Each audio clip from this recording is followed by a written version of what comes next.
Գյորջյան Կասկադ 60 ամիս փուլային վճարում բազմաթիվ առավելություններ։ Որպեսզի դուք հասկանաք ինչի մասին է խոսքը, ապա փորձեմ ես էլ մարդավարի լեզվով մանրամասնել, այսպես ասած։ 2019 թվականին Օղորմած հոգի Միքայել Բաղդասարովի արձակնությունների ընթացքում նախաքննական մարմինը սխալ թարգմանությամբ կորզել էր որոշակի, այսպես ասած, ցուցմունքներ երրորդ նախագահի դեմ։ Հետո, երբ որ երես-բերես են արել, առերեսում են արել նախաքննական մարմնում Սերժ Սարգսյանին եւ լուսահոգի Միքայել Բաղդասարովին, ապա այդտեղ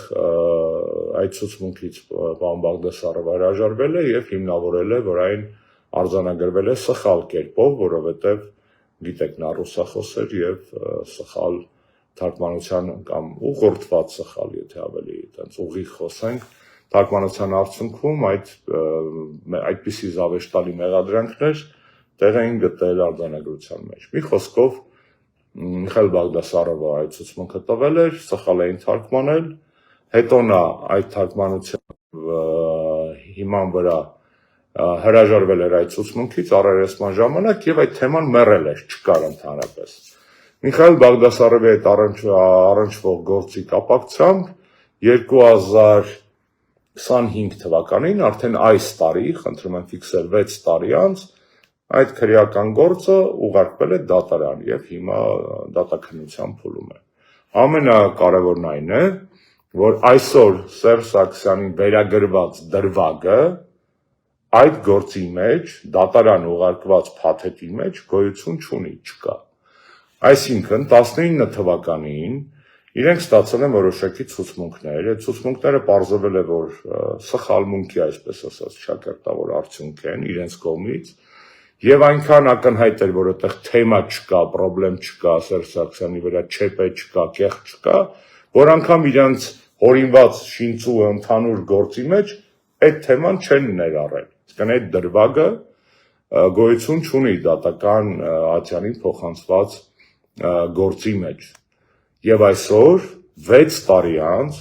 հիշելով, որ 19 թվականին ինչ որ մի բան կարող էին բստրել կամ բստրել էին, հետո ծակվել էին, բռնվել էին, որ խաբում են, բայց այնուհանդերձ վիզ պետք է Սերժին արգելել մեկնել երկրից, այդ դրվագով կանչել են եւ նոր մեղադրանքի առիթով փակել են նախագահի մեկնելու իրավունքը։ Բազմաթիվ հարցեր են առաջանում, չէ՞ ձեզ մոտ, այսինքն 6 տարի հետո այդ դրվագով հիմա այդ մեղադրանքի առաջադրումը, եթե նայենք, ենթադրենք դիցուկ իրավաբանության աչքերով, ինչ Հայաստանում վաղուց գոյություն չունի, ապա ինչ հարցեր կարող են առաջանալ։ Հարց առաջին. եթե 19 թվականից հայտնի ձեզ դրվագը իրոք պարունակում էր քրեական հետապնդման հիմքեր կամ կասկածներ, ինչու այդ դրվագը տեղ չի գտել 25 թվականի հունիսին դատարան փոխանցված գործի մեջ։ Այստեղից պատասխան էր, չի գտել տեղ, որովհետև այդտեղ քրեական որևէ հիմք չկա, շատ տրամաբանական պատասխան է, այդ դեպքում առաջանում է հաջորդ հարցը, իսկ ինչու է հիմա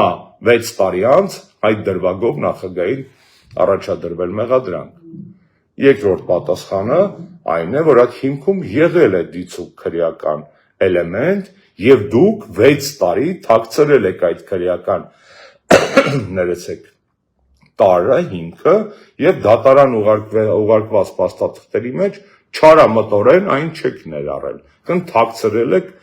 հնարավոր վերագրվող հանցագործությունը։ Ակնհայտ է, չէ՞, որ երկու պատասխաններից այն կողմ ուրիշ պատասխան չկա, կամ այնտեղ չեպե չկա, դուք հիմա նախագահի գլխին սարքելու համար ուրիշ թեմա չեք ունեցել եւ չեք հորինել, հանել եք փոշոտ դարակներից մի դեֆեկտավոր,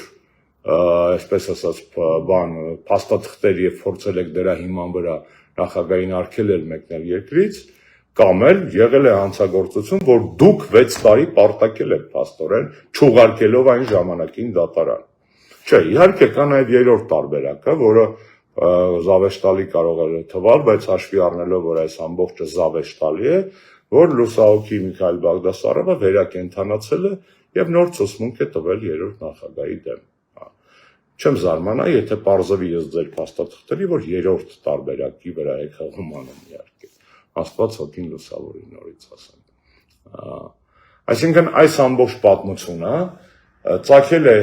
երեկվանից, երբ որ նախագահ Սարգսյանին փորձել են դատականատյաներով արգելել մեկնել երկրից, հետո տեսել են, որ իրանց բերած հիմնավորումները, դատախազության բերած հիմնավորումները այնքան զավեշտալի են ու դատարկ, որ այդ հիմնավորումներով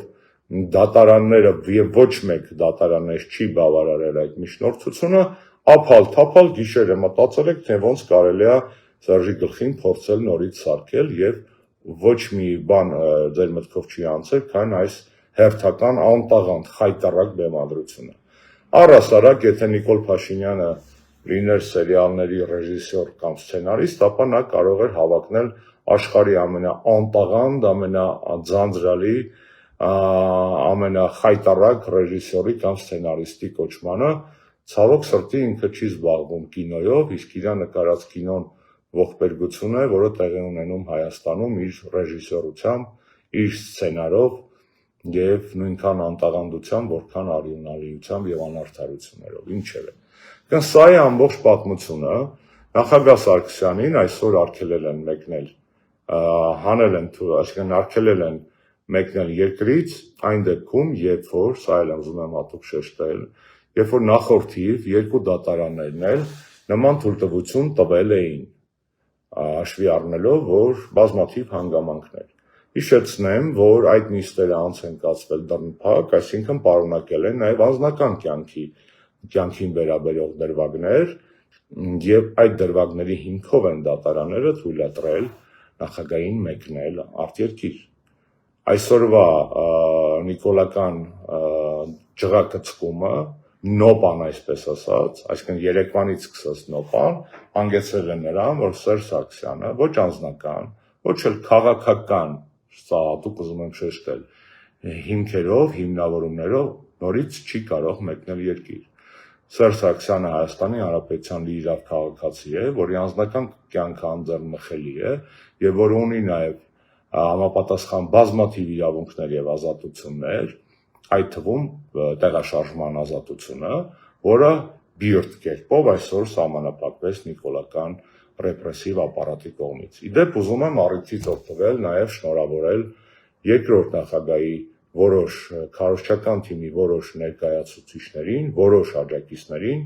որոնք մոռանալով, որ իրենց ղեկավարը արդեն ամիսներ է ինչ ունի թույլտվություն մեկնել արտերկիր եւ ազատ օգտվում է փառքասու այդ հնարավորությունից, սևեռվել էին այն փաստի վրա, որ տեսեք Նիկոլը թողեց, որ Սերժը մեկնի արտերկիր, Սերժի սեկտը բացեցին, տրալալա, լալալա, տեսեք որ եւ այլն, իրանք իրար հետ իբր կապված են եւ այլն, մոռանալով, որ իրենց ղեկավարը, իրենց երկրպագած քաղաքական առաջնորդը վաղուց, չեմ ուզում հիշեցնեմ ինչ պրոցեսի արդյունքում, այնուհանդերձ վաղուց ունի երկրից բացակայելու թույլտվություն հենց այս նիկոլական իշխանությունների կողմից, այնին Սերժ Սարգսյանը այսօր զրկվեց այդ թույլտվությունից։ Սրտներդ երևի հովացան, ոչ այդքան հարգելի ընդդիմադիր եւ ոչ այդքան գործընկերներ, շնորհավորում եմ ձեզ, Նիկոլ Փաշինյանը կատարեց ձեր երբեմնի երազանքը եւ ի տարբերություն երկրորդ նախագահի, երրորդ նախագահը զեկված է հիմա երկրից մեկնելու հնարավորությունից, թե անձնական, ինչպես արդեն ասացի, թե քաղաքական օրակարգերով։ Այն դեպքում, որ հանդիսանալով Հայաստանի Հանրապետության ամենամիջազգայնացված կամ միջազգայնացված կուսակցություններից մեկի, նկատի ունեմ նաև Հայ-Հեղափոխական դաշնակցությանը, ղեկավար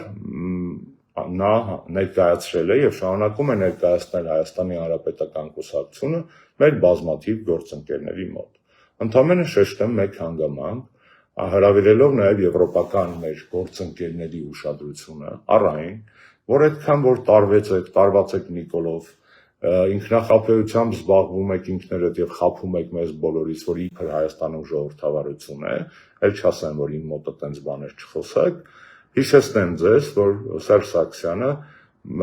այս արգելքի պատճառով 3 տարուց ավել տևած արգելքի պատճառով եւ հիմա վերադարձրած արգելքի պատճառով չի կարողացել մասնակցել ԵԺԿ 3 համագումարներին, լինելով ԵԺԿ անդամ կուսակցության ղեկավար։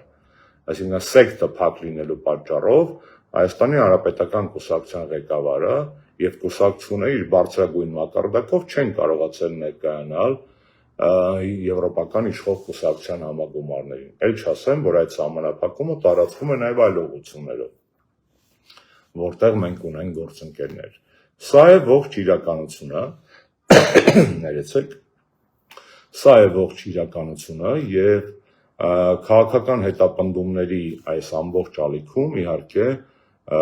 բազմաթիվ քաղբանտարկյալների եւ քաղաքալաճանների պարագայում սա մեզ չի զարմացնում, բայց զայրացնում է այն տկարամտությամբ, այն լկտիությամբ, այն հաբրգածությամբ, այն անպատժելիությամբ, որով Նիկոլ Փաշինյանը եւ իր կամակատար դարձած իրավապահ համակարգը ափաշկարա բացահայտ կերպով խախտում են բազմաթիվ քաղաքացիների, այդ թվում նաեւ երրորդ նախագահի ֆունդամենտալ հիմնարար իրավունքներ։ Ազնիվ ասեմ ձեզ, փորձում ենք հասկանալ սրա բացի քաղաքական ընդհանուր